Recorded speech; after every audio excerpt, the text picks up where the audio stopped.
9월 15일 금요일 매일 성경 묵상을 시작합니다. 오늘 함께 나눌 말씀은 열왕기상 6장 1절에서 13절의 말씀입니다. 열왕기상 6장 1절에서 13절의 말씀을 제가 봉독합니다.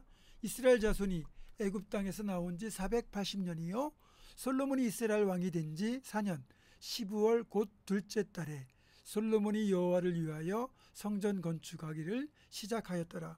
솔로몬 왕이 여호와를 위하여 건축한 성전은 길이가 60규빗이요 너비가 20규빗이요 높이가 30규빗이며 성전의 성소 앞 주랑의 길이는 성전의 너비와 같이 20규빗이요 그 너비는 성전 앞에서부터 10규빗이며 성전을 위하여 창틀이 있는 붙박이 창문을 내고 또 성전의 벽 곧 성소와 지성소의 벽에 연접하여 돌아가며 다락들을 건축하되 다락마다 돌아가며 골방들을 만들었으니 하층 다락의 너비는 5규빗이요 중층 다락의 너비는 6규빗이요 셋째층 다락의 너비는 7규빗이라. 성전의 벽 바깥으로 돌아가며 턱을 내어 골방 들부들로 성전의 벽에 박히지 아니하게 하였으며 이 성전은 건축할 때 돌을 그 뜨는 곳에서 다듬고 가져다가 건축하였으므로 건축하는 동안에 성전 속에서는 방망이나 도끼나 모든 철 연장 소리가 들리지 아니하였으며 중층 골방의 문은 성전 오른쪽에 있는데 나사 모양 층계로 말미암아 하층에서 중층에 오르고 중층에서 셋째 층에 오르게 하였더라. 성전의 건축을 마치니라. 그 성전은 백향목 석가래와 널판으로 덮었고 또 온 성전으로 돌아가며 높이가 5규빗 되는 다락방을 건축하되 백향목 들보로 성전에 연접하게 하였더라.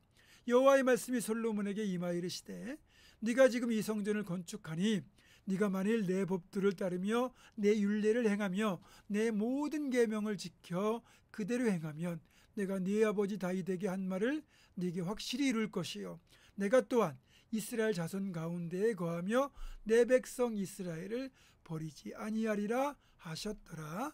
아멘. 이제 오늘 솔로몬이 건축한 성전의 모습이 그대로 기록되어 있습니다. 일단 크기는 길이가 60규빗 즉 30m 정도, 너비가 20규빗 즉 10m 정도, 높이는 30규빗 15m 정도 되는 크기인데요. 이는 성전에서 성소와 지성소만의 크기를 말합니다. 성전 자체의 본래 규모는 크지 않아요. 평수로 따지면 한 75평쯤 되고 광야 성막에 비하면 2배 크기입니다. 광야 성막 시절에는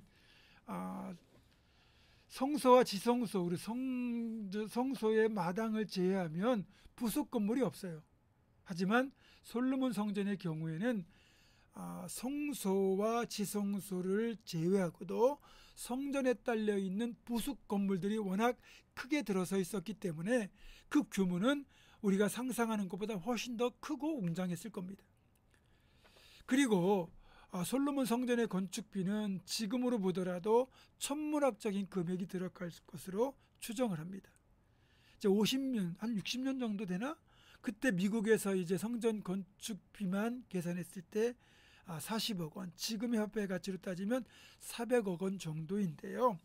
성전에 들어간 재료비만 따로 계산해도 성막의 100배가 넘는다고 합니다. 그러면 성막 건축비의 100배라고 그러면 지금 돈으로 한 4조 원 정도에 해당하는 굉장히 큰 금액이죠. 물론 공사비가 많이 들어간 건 그리 중요하지 않습니다. 중요한 건 여기에 하나님이 기뻐하시는 성막의 성전의 본질이 제대로 지켜지느냐, 이것이 중요한 거죠.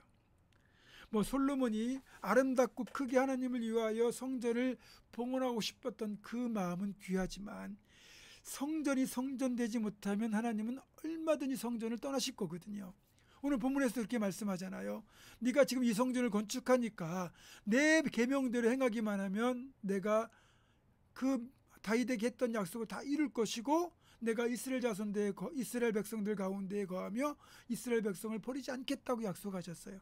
그러니까 성전이 성전으로서의 역할을 제대로 지켜내고 그리고 하나님 말씀이 그대로 지켜지기만 한다면 성전은 계속 유지될 것이고 하나님은 이들과 함께 하시겠다고 분명히 약속한 거예요.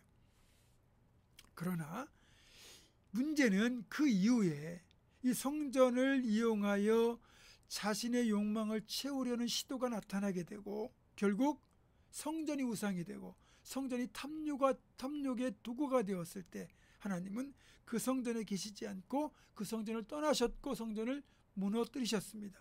그렇게 3번씩이나 성전을 하나님은 떠나시고 무너뜨리셨거든요. 이제 신약시대에 있어서 성전은 더 이상 건물이 아니에요. 예수 그리스도를 구주로 믿는 모든 사람들의 그 심령이 하나님과 하시는 무형의 성전입니다. 만약에 지금이라도 외형은 건물로 된 성전이 필요했다면 하나님은 다시 짓게 하셨겠죠. 그러나 이제는 우리가 성전이기 때문에 더 이상 눈에 보이는 건물로 된 성전은 필요 없는 겁니다.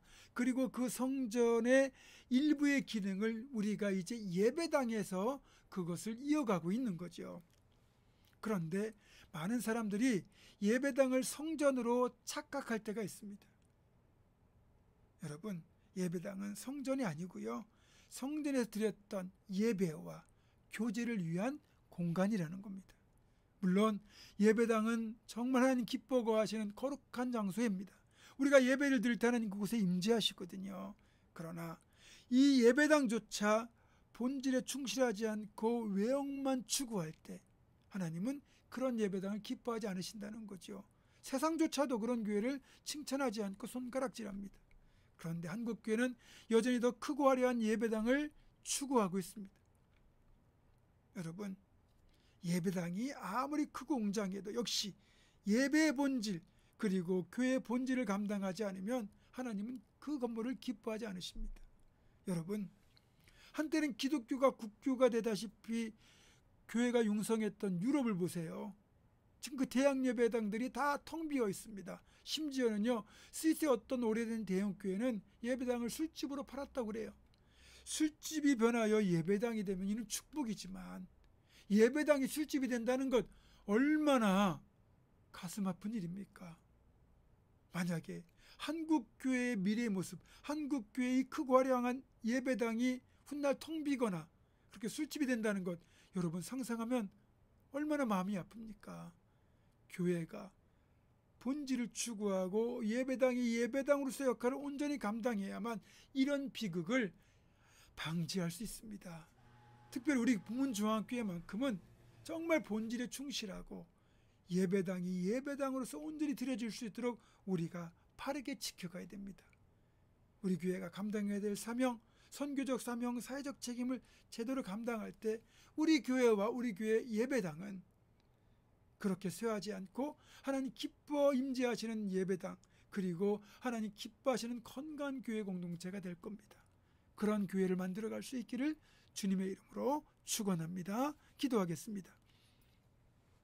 진정한 예배를 기뻐하시고 본질에 충실한 교회를 기뻐하신 하나님, 우리는 무너지는 쓸데없는 성전이 아니라 하나님 기뻐 거하시는 거룩한 성전 되게 하시고 우리 본주의 예배당이 그렇게 온전한 예배가 드려지는 공간 되게 하시고 우리 교회가 본질적 사명을 감당하는 건강한 교회가 될 수 있도록 주님 도와주시옵소서.